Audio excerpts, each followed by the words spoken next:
नमस्कार, स्वागत है आपका आज की खबर में। मैं हूं आपके साथ रागिनी सिंह राठौर। रुक करते हैं उत्तर प्रदेश की बड़ी खबरों का। 2024 में होने वाले चुनाव को लेकर सियासी गहमागहमी तेज हो गई है। इसी कड़ी में सोहेलदेव भारतीय समाज पार्टी के अध्यक्ष ओम प्रकाश राजभर साइकिल की सवारी छोड़ कमल खिलाने में जुट गए हैं। एनडीए में शामिल होने के बाद ओम प्रकाश राजभर के सुर भी बदले बदले नजर आ रहे हैं। बता दें कि ओपी राजभर मुरादनगर पहुंचे थे, जहां उन्होंने पत्रकार वार्ता में जमकर प्रधानमंत्री मोदी और केंद्र सरकार की तारीफ की और समाजवादी पार्टी अध्यक्ष और कांग्रेस पर ताबड़तोड़ जुबानी हमले किए। ओम प्रकाश राजभर ने कहा कि वो लोकसभा चुनाव 2024 के मद्देनजर एनडीए में शामिल हुए हैं। राजभर का कहना है कि वो एनडीए में शामिल होकर उत्तर प्रदेश में बीजेपी को मजबूत करने का काम करेंगे। नहीं, बिगड़ा नहीं है, बहुत सही चल रहा है। आपके हिसाब से बिगड़ा होगा, लेकिन बहुत सही चल रहा है। जब से हम एनडीए में आए हैं, अभी आपने देखा रिजल्ट, विपक्ष के लोग बात करते हैं पीडीए की और एनडीए काम कर रहा है। चाहे आप मध्य प्रदेश को देखिए, चाहे छत्तीसगढ़ को देखिए, चाहे राजस्थान, चाहे सीएम को देखिए, डिप्टी सीएम को देखिए, वो जो उनका पीडीए का नारा है वो नारा दे रहे हैं, यहाँ साकार हो रहा है। आपके सामने प्रमाण है। देखिए, सही बात तो यह है कि जब 22 के चुनाव में बड़ी कोशिश बीजेपी की तरफ से हुई, क्योंकि मैं उस समय तक सपा के साथ बहुत दूर तक चला गया था। लौट के आना हमारे लिए खतरा था। सवाल कल आप ही लोग करते कि आप बिक गए या किन्हीं कारणों से आप क्यों लौट के चले आए, क्या कारण था। इस नाते हमने कहा कि नहीं, चाहे हारे चाहे जीते, हम यहाँ हैं। तो उस समय वार्ता प्रधानमंत्री जी ने कहा कि चलो ठीक है, तुम्हारी बात में दम है, तो आगे जब चुनाव होगा तो फिर हमारे साथ रहना पड़ेगा। हमने कहा बिल्कुल रहेंगे। चुनाव बीता, फिर उनका फोन आया, गए, बातचीत हुई और फिर साथ। पार्टी के दफ्तर के बाहर एक पोस्टर लगाया गया, जिसमें फिर से ईवीएम हटाकर बैलेट लाओ की मांग की गई। बता दें कि हाल में हुए 5 राज्यों के विधानसभा चुनाव में 3 राज्यों में बीजेपी ने जीत दर्ज की है। उसके बाद ईवीएम पर सवाल उठाए जाने लगे हैं। सपा के पूर्व प्रदेश सचिव के नाम से लगे पोस्टर में अमेरिका में बैलेट पेपर से वोटिंग की व्यवस्था की तरह भारत में भी बैलेट से चुनाव कराने की मांग उठाई गई। इसके अलावा सपा प्रमुख अखिलेश यादव भी कई बार ईवीएम के खिलाफ बयान देते आए हैं। वहीं इस बार इस पर हमारे संवाददाता ने सपा नेता लाटेन निषाद से कुछ खास बातचीत की। आने के बाद सभी विपक्ष में बैठी पार्टियों का विरोध ईवीएम को लेकर चालू हो चुका है। इसी को लेकर उत्तर प्रदेश के अंदर राजधानी लखनऊ के समाजवादी पार्टी के मुख्यालय के बाहर आप देख सकते हैं एक होर्डिंग लगी है, जिसमें लिखा हुआ है, अमेरिका की तरह बैलेट पर हो भारत में चुनाव, ईवीएम हटाओ बैलेट बचाओ। ये एक समाजवादी पार्टी के नेता हैं आशुतोष सिंह, जो पूर्व प्रदेश सचिव है समाजवादी युवजन सभा से, जिन्होंने ये होर्डिंग अपने मुख्यालय के बाहर लगाई है। इसी को लेकर हम बात करेंगे लोटन निषाद जी से, जो समाजवादी पार्टी के एक नेता हैं, और जानेंगे एकदम चुनाव खत्म होने के बाद ईवीएम का मुद्दा क्यों सभी पार्टियों को याद आने लगता है। लोटन निषाद जी, आप इस पर क्या कहेंगे कि चुनाव की प्रक्रिया पूरी होने के बाद आप लोग ईवीएम को दोष देने लगते हैं, क्या कहेंगे? देखिए, जब ये 5 राज्यों का चुनाव परिणाम आया और सबसे बड़ा चौंकाने वाला परिणाम जो छत्तीसगढ़ और मध्य प्रदेश का आया, हम लोगों ने जो आकलन किया था, जो जमीनी सच्चाई को कलेक्ट किया था, तो छत्तीसगढ़ मध्य प्रदेश में भारतीय जनता पार्टी दूर दूर तक सरकार बनाने की स्थिति में नहीं दिखाई दे रही थी। 50 से अधिक सीट मध्य प्रदेश में जीतने की स्थिति नहीं थी। लेकिन जब यह परिणाम आया तो पूरी तरह से आश्चर्य में डाल दिया। राजस्थान के अगर संघर्ष को देखा जाए तो भारतीय जनता पार्टी कांग्रेस में नेक टू नेक फाइट थी, लेकिन इस तरह के परिणाम की अपेक्षा नहीं थी। और भारतीय जनता पार्टी ने पूरी तरह से 3 राज्यों में, मध्य प्रदेश, छत्तीसगढ़, राजस्थान में ईवीएम स्कैम करके, ईवीएम मशीनों में हेराफेरी करके यह चुनाव जीता है। और जब समाजवादी पार्टी के मुखिया अखिलेश यादव जी ने ईवीएम पर सवाल खड़ा करते हुए कहे कि जब अमेरिका जैसे विकसित देश में महीनों जो है ओपिनियन पोल लिया जा सकता है, और महीनों बैलेट पेपर से चुनाव और महीनों काउंटिंग होती है, तो भारत जैसे ऐसे देश में ईवीएम से चुनाव। यूपी कांग्रेस प्रदेश अध्यक्ष अजय राय और नैतिक पार्टी के राष्ट्रीय अध्यक्ष चंद्रभूषण पांडे ने प्रेस वार्ता का आयोजन किया। बता दें कि गांव स्वराज मुद्दे पर कांग्रेस और नैतिक पार्टी साथ आए हैं। इसे कांग्रेस अपने चुनावी मुद्दों में शामिल करेगी। नैतिक पार्टी ने कांग्रेस को साथी पार्टी के रूप में स्वीकार किया है। वहीं प्रेस वार्ता के दौरान अजय राय ने कहा कि गांव स्वराज का सपना पूर्व प्रधानमंत्री राजीव गांधी ने देखा था। साथ ही चंद्रभूषण पांडे ने कहा कि गांव सरकार को लागू करने के लिए नैतिक पार्टी जनवरी से जनसंपर्क करेगी। जनवरी के तीसरे हफ्ते से गांव सरकार गांव देवता अभियान चलाएगी। दिया गया, क्योंकि राज्य सरकारों ने एक नियम बना दिया इस संविधान में प्रदत्त 29 विभाग और उसके साथ साथ 29 विभागों के संचालन के लिए जो गाँव को वित्तीय व्यवस्था दी गई, जो गांव को प्रशासनिक व्यवस्था दी गई, जो गांव को विधि कानून बनाने की व्यवस्था दी गई, उसको राज्य सरकारों ने अपने यहाँ कानून बना के ये कह दिया कि सारे अधिकार तो गांव के पास रहेंगे, लेकिन वो सभी राज्य सरकार के निर्देश के अधीन है। अब बताइए, जब अधिकार संविधान ने दे दिया तो फिर उसको राज्य सरकार का कानून कैसे उसको रोक सकता था? लेकिन ऐसा हो रहा है। और तब से उसके बाद हालत ये हुई कि ग्राम पंचायतें स्वशासित संविधान के अनुसार एक तरह से इंस्टीट्यूशन ऑफ सेल्फ से काफ़ी मेल खाती है और अपने साथ इनका सहयोग मिलेगा। मैं आपके घर पे चाय पीने के लिए गया था और जो इनकी सोच है वो सोच हमारे स्वर्गीय राजीव गांधी जी ने जो सपना देखा था, गांव की सरकार, हमारा गांव मजबूत होगा, जो उसी समय से जो उन्होंने एक विचार, एक सोच लाई थी, जो सेक्रेटरी, प्रधान और एक गांव की अपनी मुख्यमंत्री जैसे एक उसकी अपनी कैबिनेट हो, जिस तरीके से गांव में काम करे, गांव का विकास हो, और वो असमय चले गए, इसलिए वो पूरी चीज़ें साकार नहीं हो पाई। उसी को लेकर आगे आप चल रहे हैं। गांव सरकार और इनके नैतिक पार्टी हम सब लोगों का समर्थन करने के लिए पूरी तरीके से, कोई कंडीशन नहीं, अनकंडीशनल सपोर्ट। ना हमें टिकट चाहिए, ना हमें कोई पद चाहिए। न्यू ईयर पर मथुरा और जिले के कई होटलों और रेस्टोरेंट पर शराब पार्टी करने के लिए लाइसेंस आबकारी विभाग की ओर से दिए जा रहे हैं। ऐसे होटल और रेस्टोरेंट जहां बार नहीं है, उन होटलों और रेस्टोरेंट को ये लाइसेंस दिए जा रहे हैं। वहीं आबकारी विभाग के अधिकारियों के मुताबिक न्यू ईयर पर कई ऐसे स्थानों पर शराब परोसी जाती है जो अधिकृत नहीं है। ऐसे में वहां होने वाली पार्टियां भी अवैध मानी जाती हैं। ऐसे में विभाग की ओर से एक दिन का लाइसेंस दिया जा रहा है, जिससे वहां पार्टी करने वालों को असुविधा ना हो। बता दें कि जो भी होटल या रेस्टोरेंट 31 दिसंबर को अपने यहाँ न्यू ईयर की पार्टी ऑर्गेनाइज करना चाहते हैं, वे विभाग से एक दिन का लाइसेंस शुल्क देकर प्राप्त कर सकते हैं। यह लाइसेंस के लिए आबकारी विभाग की वेबसाइट पर भी अप्लाई कर सकते हैं। मौज मस्ती के लिए पार्टियां आयोजित करते हैं। इस संबंध में मेरा लोगों से एक अनुरोध है कि ओकेजनल बार लाइसेंस ले लें। ओकेजनल बार लाइसेंस के द्वारा आपको सम्मानित ढंग से अपने मित्रों, अतिथियों को सार्वजनिक तौर को किसी भी क्लब में या होटल में या रेस्टोरेंट में आप मदिरापान करवा सकते हैं और मौज मस्ती। मथुरा में साल के अंत में एक बार फिर राजनीतिक और धार्मिक हस्तियों का जमावड़ा होगा। इस बार मौका होगा परम शक्ति पीठ वात्सल्य ग्राम में आयोजित होने जा रहे षष्ठी पूर्ति महोत्सव का। बता दें कि वात्सल्य मूर्ति 7वीं ऋतंबरा का 60वां जन्मदिन वात्सल्य ग्राम में षष्ठी मूर्ति महोत्सव के रूप में मनाया जा रहा है। ये कार्यक्रम 3 दिवसीय होगा, जिसके तहत 30, 31 दिसंबर और 1 जनवरी को कार्यक्रम होगा। 3 दिवसीय महोत्सव की तैयारियां अंतिम रूप में है। परम शक्ति पीठ षष्ठी महोत्सव के दिव्य महोत्सव को मना रहा है। ये वात्सल्य के आंगन में हम सभी शिष्य मंडल परम शक्ति पीठ षष्ठी महोत्सव का दिव्य आयोजन कर रहा है।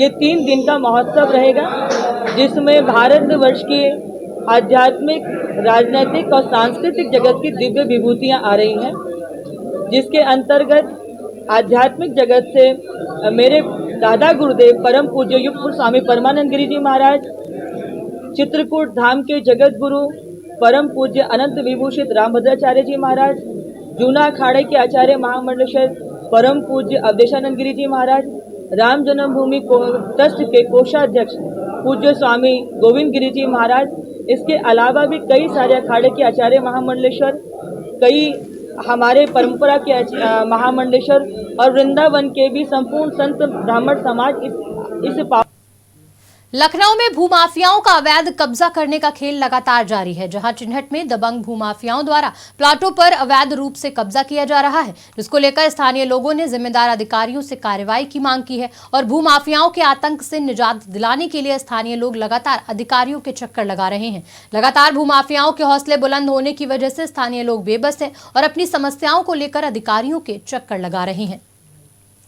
25/40 का 5 फुट हमारा जो है इधर से कब्जा कर लिया गया। क्या आप किसी से शिकायत की? अब शिकायत क्या, उन्हीं लोगों से मना किया लेकिन वो माने नहीं। कौन लोग हैं? वो राज कपूर लोग हैं, उनके रामसमन लोग, और अनिल यादव की दृष्टि किए थे हमको। कौन सी जगह पड़ती है जहाँ आपको प्लाट कब्जा हुआ? हाथ से मऊ, पूरा एड्रेस बता दीजिए। हाथ से मऊ, बीबीडी थाना, गोमती नगर लखनऊ। आपका क्या नाम है? देशराज यादव। तो कहीं आपने भी इनके खिलाफ एप्लीकेशन वगैरह नहीं दी? भाई ये 40-50 लोग रहा थे, हम डर गए तो कहाँ दे दें। अच्छा, दबंगई में कब्जा किया जा रहा है। कब्जा कर लिए। थाने में आपने कोई एप्लीकेशन दी?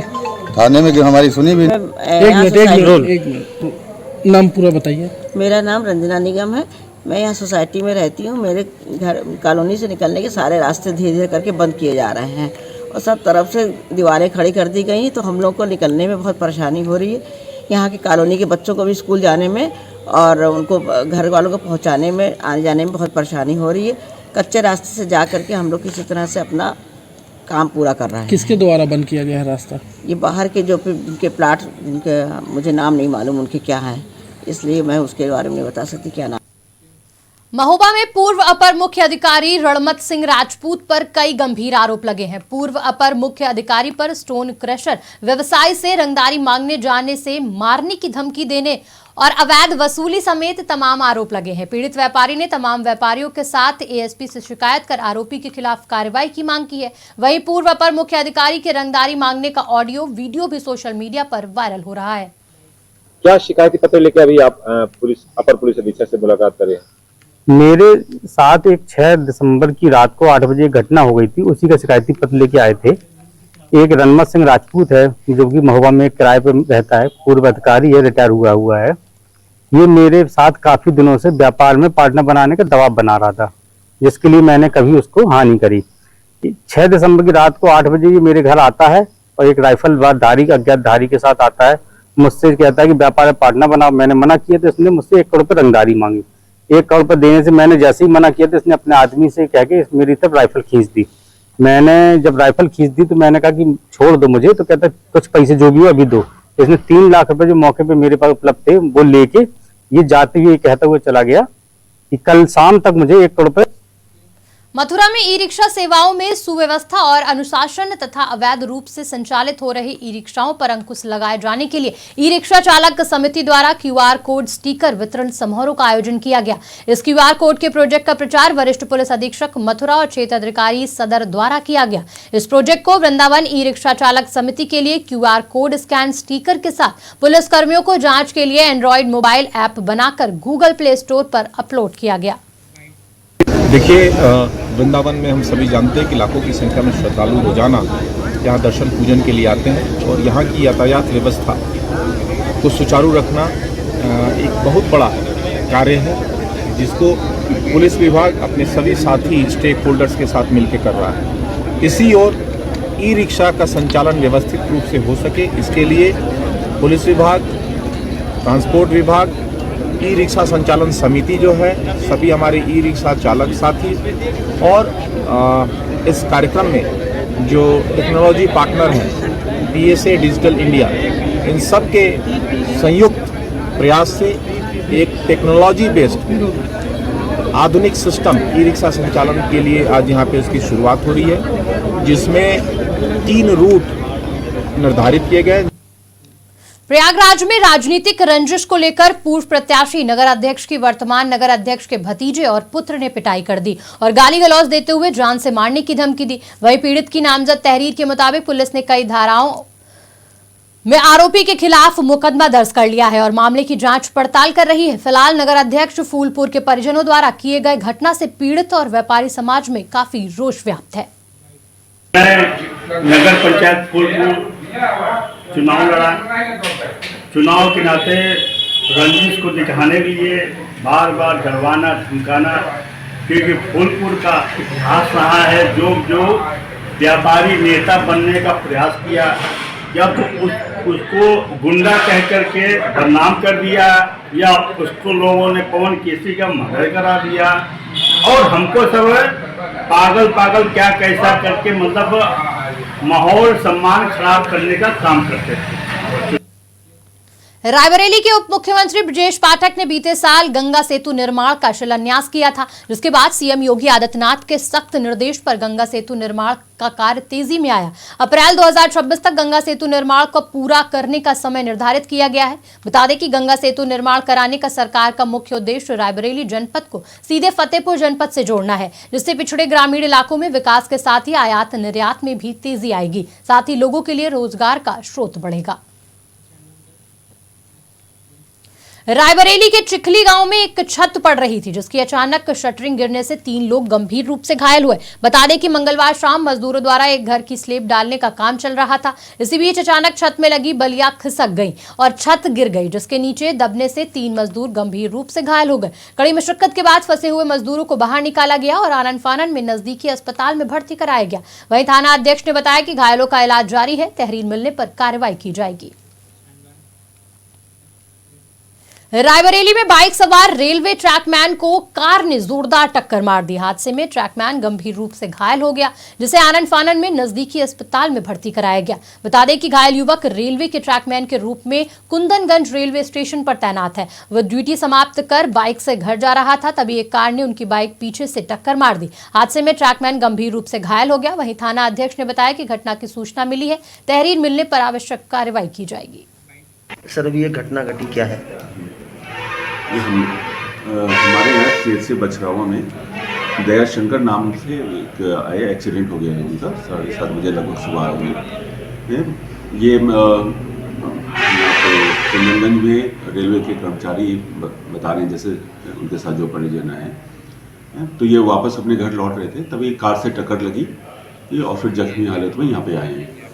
इनको गंभीर चोटें हैं, फ्रैक्चर, पैर में फ्रैक्चर भी है, तो इनका प्राथमिक उपचार कर दिया गया है और इनको जिला अस्पताल रायबरेली के गुमावा चौकी दरियावगंज का एक वीडियो सोशल मीडिया पर जमकर वायरल हो रहा है। वायरल वीडियो में कुछ लोग एक सारा सामान निकालकर बाहर फेंकते नजर आ रहे हैं। वहीं इस पर पीड़ित का कहना है कि उसने गांव के ही एक युवक शमशेर सिंह से जमीन खरीदी थी। वो अपने पूरे परिवार के साथ रहने लगा, जिसके बाद आज शमशेर सिंह कुछ अज्ञात लोगों के साथ उनके घर पहुंचे और घर का सारा सामान निकाल कर फेंकने लगे। जब परिवार वालों ने इसका विरोध किया तो वो लोग जान से मारने की धमकी देने लगे। मामले में पीड़ित ने थाने पहुंचकर 5 नामजद और कुछ अज्ञात के खिलाफ तहरीर देकर न्याय की मांग की है। उन्नाव में सिद्धार्थ की शंकर मीना पुलिस अधीक्षक द्वारा अंतर जनपदीय पुलिस क्रिकेट प्रतियोगिता का आयोजन किया गया। पंडित दीनदयाल उपाध्याय स्पोर्ट्स स्टेडियम में क्रिकेट प्रतियोगिता का आयोजन किया गया। प्रतियोगिता में लखनऊ जोन के अंतर्गत आने वाले जनपदों की 10 पुलिस टीमें हिस्सा ले रही हैं। इस अवसर पर अपर पुलिस अधीक्षक, क्षेत्राधिकारी, नगर समेत अधिकारी मौजूद रहेंगे। वहीं पुलिस अधीक्षक ने क्रिकेट खेलकर टूर्नामेंट का आज शुभारंभ किया। तो इस वक्त की बड़ी खबर लखनऊ से सामने आ रही है, जहां दिल्ली संसद भवन में सुरक्षा को लेकर बड़ी चूक, सुरक्षा घेरा तोड़कर संसद में घुसे 4 लोग। तो इस वक्त की बड़ी खबर आपको बता रहे हैं, जहां दिल्ली संसद भवन में सुरक्षा को लेकर बड़ी चूक हुई। सुरक्षा घेरा तोड़कर संसद में घुसे 4 लोग। 4 में से एक सागर शर्मा लखनऊ का निवासी है। आलमबाग में रामनगर का रहने वाला है सागर शर्मा। तो बड़ी खबर आपको दिल्ली से बता रहे हैं, जहां दिल्ली संसद भवन में सुरक्षा को लेकर बड़ी चूक हुई थी। जहां सुरक्षा घेरा तोड़कर संसद में 4 लोग घुसे थे, वहीं एक अपराधी आरोपी उसमें से लखनऊ का निवासी है। आलमबाग में रामनगर का रहने वाला है सागर शर्मा। तो इस वक्त की बड़ी खबर आपको बता रहे हैं, 4 आरोपियों में से एक आरोपी लखनऊ का रहने वाला, लखनऊ के आलमबाग के रामनगर का रहने वाला है सागर शर्मा। मेरा भाई रिक्शा चलाता था यहाँ पे, अभी 2-3 महीना हुआ। उससे पहले बेंगलोर में रहता था, वही काम करता था। मुझे नहीं पता ये वहाँ पे गया था कि काम करने गया। दिल्ली तो अभी परसों गया है, यही धरना प्रदर्शन के लिए गया। मुझे ये नहीं बताया, यही बताया कि अकेले गया। अकेले तो सुना आपने कि किस तरीके से लोगों ने बताया। वो सागर शर्मा के परिवारीजन थे जिन्होंने बताया कि वो वहां काम करने गया था, लेकिन आज दिल्ली संसद भवन में सुरक्षा को लेकर बड़ी चूक जो हुई उसमें सागर शर्मा भी शामिल था।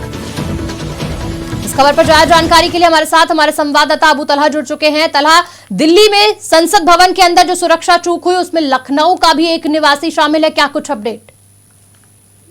देखिए बिल्कुल रागिनी, अगर बात करें तो एक बड़ा अपडेट जरूर है। जिस तरह से दिल्ली संसद में घुसकर कह सकते हैं जो स्प्रे है वो डाला गया था और विरोध किया गया था, उसको लेकर जब उन तमाम लोगों को गिरफ्तार किया गया, जब उनसे पूछताछ की जा रही थी, तो अब उस पूछताछ में देखिए उसके पास से जो आधार कार्ड बरामद हुआ है वो लखनऊ का है। तो ये कह सकते हैं सागर शर्मा जो है वो लखनऊ के आलमबाग का रहने वाला है। और ये बताया जा रहा है कि कुछ दिन पहले सागर शर्मा यही लखनऊ में था, ई रिक्शा चलाता था। लगभग आज से 2 दिन पहले वो दिल्ली गया था और दिल्ली जाने से पहले उसने अपनी मां से ये कह के गया था कि वो जा रहा है किसी धरना प्रदर्शन में। हालांकि वो ये नहीं बता के गया था कि किस धरना प्रदर्शन में जा रहा है, क्या था। अब जब जिस तरह से पूरे मामले की तमाम जांच एजेंसियां जांच कर रही थी, तो उसमें एक बड़ा खुलासा जरूर हुआ है कि सागर शर्मा जो है वो लखनऊ के आलमबाग का रहने वाला है। उसके पिता कारपेंटर का काम करते हैं, घर में एक बहन है और इससे पहले सागर शर्मा ई रिक्शा चलाता था और उससे पहले लगभग 3 महीने से वो ई रिक्शा चला रहा था और ठीक उससे पहले वो बेंगलोर में रहता था। तो अब देखिए जो खुलासा है वो काफी बड़ा खुलासा हुआ है। हालांकि अब देखिए इसमें तमाम जो जांच एजेंसियां हैं वो जांच कर रही हैं, पर ये जरूर कह सकते हैं कि अभी जब उनके घर पर पुलिस पहुंची तो सागर के जो पिता है, जो माता है, जो उसकी बहन है, उनमें से किसी को भी इस चीज का अंदाजा नहीं था, ना ही पता था कि सागर शर्मा ही संसद भवन में घुसा था। हालांकि देखिए दोपहर से खबरें चल रही थी इस तरह की, पर सोशल मीडिया पे उनके परिवार वाले एक्टिव नहीं है, इस वजह से उनको नहीं पता चल पाया। जब पुलिस उनके घर पर पहुंची तब उनको इस चीज का पता चला कि सागर शर्मा ही वो आदमी है जो संसद के अंदर घुसकर जिसने स्प्रे किया है। हालांकि अब देखिए जांच एजेंसियां पूछताछ कर रही हैं और ये भी जरूर हो सकता है कि दिल्ली से जो जांच एजेंसियां जो जांच कर रही हैं वो लखनऊ आए, इनके परिवार वालों से भी पूछताछ करें, क्योंकि देखिए इसमें कहीं ना कहीं किसी का हाथ जरूर होगा। क्योंकि एक रिक्शा चलाने वाला व्यक्ति, ई रिक्शा चलाने वाला व्यक्ति इतनी बड़ी घटना को अंजाम कैसे दे सकता है, या तो इसके पीछे कोई बड़ा हाथ होगा। तो देखिए अब जांच जरूर हो रही है, पर अभी तक की जांच में बहुत बड़ा खुलासा जो है वो हुआ है और अभी तक ये पता चल पाया है कि सागर शर्मा जो संसद में घुसा था वो लखनऊ के आलमबाग का रहने वाला है। जी रागनी, बिल्कुल जानकारी देने के लिए धन्यवाद। तो बड़ी खबर आपको बता रहे थे लखनऊ से, जहां दिल्ली संसद भवन में सुरक्षा को लेकर जो बड़ी चूक हुई उसमें लखनऊ का निवासी भी शामिल। सागर शर्मा नाम का निवासी जो लखनऊ के आलमनगर में रहता है वो इस सुरक्षा चूक वाले मामले में शामिल था।